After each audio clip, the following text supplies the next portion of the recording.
So Christina had asked me to, I'm Mike LaQuali, I'm a pediatric surgeon here, and I don't deal directly with GIST as do my colleagues who gave such great introductions.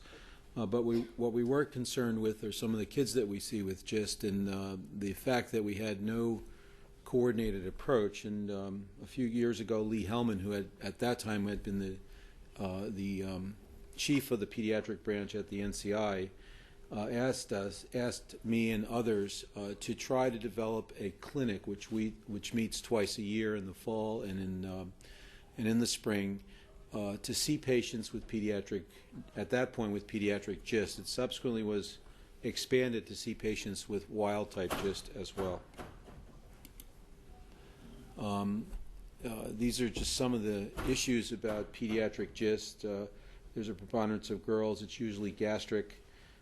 They have no mutations in KIT or the platelet-derived growth factor and a receptor, and they are very indolent. They don't seem to explode, and I'll show some of that data in a minute. And that sort of guides our approach to this. They're also very rare. They're probably, it's estimated there's less than 200 of these in the country. So this, the objective of this clinic, and Dr. Dimitri goes there, we're getting a couple of other surgeons there, Dr. Janeway attends, Dr. Antonescu has been down there, Dr. Stratakis, who is at the National Institute of Health, comes, and it brings everybody together in one room, actually, to meet with the patients and their families. Prior to this, a clinical history is obtained, and a lot of the x-rays are brought in and computerized and are reviewed prior to the patients coming in. Genetic and molecular analyses are performed, nutritional analysis is performed, a nutritional evaluation is performed, and we also continue some long-term follow-up. Well, I think you've seen the results of some of the data, some of the tissue acquisition, and some of the data. Again, Dr. Stratakis, in terms of the Carney-Stratakis syndrome, is actually in the clinic and works with us. We have a 30-minute mandatory meeting with the pediatric oncologists, adult oncologists, geneticists, and surgeons in order to go over the clinical history and also try to make some recommendations as to therapy. And I think it's very important because you then have in the room a lot of different people who can get together and come up with one plan for the patients.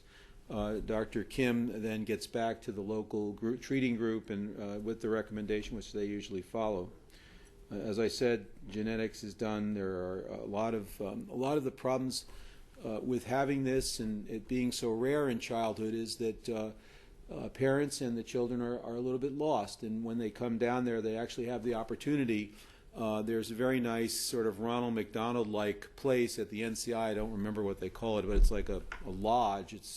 It's almost like a lodge that I've seen at the Grand Canyon, and they stay there and they meet together. They can talk together. They kind of compare notes, and they sort of have a feeling that they have others in the fight with them and so forth, which I think is very helpful. And lots of other services are provided. This just shows the patients that were seen at the time of this. And you can see it's not very many. We see on average 10 or 12 patients each time at the clinic, and it sort of gives the age at diagnosis, and a lot of them are pediatric, but a lot of them were not. And the wild-type patients, we think, have certain symmetries with the pediatric patients. This is a comparison of the mutated versus wild-type, mutated from the literature. And again, you can see female gender is predominant. Christina can tell you more about the histology. Most of these occur in the stomach, and most of them are multifocal. And that sort of was, I sort of got interested in it was that I was asked to operate on a kid from Michigan who had lymph nodes after having had a partial gastrectomy, and so had lymph nodes around the liver, around the stomach. And prior to doing that operation, I put a laparoscope in, and in her pelvis was a GIST.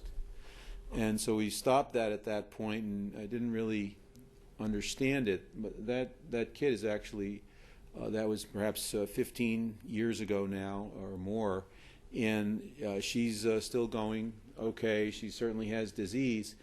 And then as I operated on other kids with the disease, I would operate and I'd take out 9 or 10 little nodules, and there'd be 20 more in another year, but they would always be very slow growing.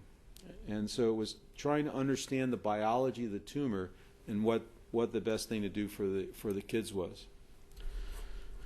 This just shows the clinical course with, and I think that in childhood and adult and adolescent GIST, there is a mortality that's seen. These seem to be kids that have very aggressive disease from the beginning. In the main, we find that the disease is very, very indolent. And we've come up with a recommendation to stop doing, for instance, PET scans, because we'll often see activity on the PET scan that doesn't translate into a volume occupying lesion. So we're sort of beginning to recommend that we don't do any surgery unless the tumor is causing some kind of a complication like bleeding or obstruction, or getting so big that we might not be able to take it out, or if there's a chance that what we see on a scan is a paraganglioma. We're also beginning to note that everything in the lung is not always a metastasis. In terms of the Carney's triad, we've had a couple of kids that we follow, one here that has had enchondromas, which are just benign pieces of cartilage that develop in the lung in these patients.